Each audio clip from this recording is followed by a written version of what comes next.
咁除咗 Jeffrey 之外，你有冇同其他女演員有對手戲？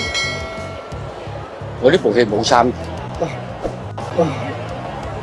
TVB 藝人黃浩庭近日喺電影《浪花男女》宣傳活動上，唔將特意前來支持米浚生嘅影帝任達華當做戲中演員，仲問對方同女演員嘅對手戲。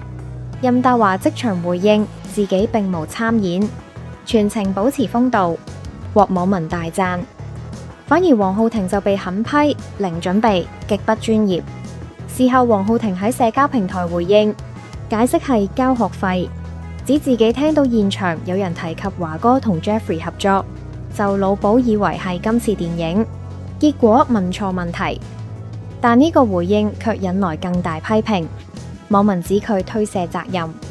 直到深夜，佢再度發文，以謙遜語氣承認係自己一時理解錯咗，同埋的確做得唔夠好，並承諾下次改善。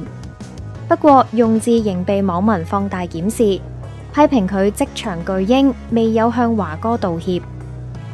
風波未平，網民更翻出黃浩庭早前喺社交平台嘅爭議留言。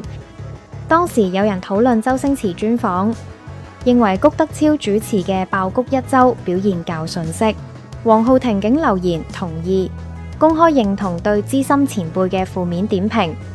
網民隨即怒斥佢50步笑百步，諷刺佢自己犯低級錯誤卻敢踩前輩，直指未夠班。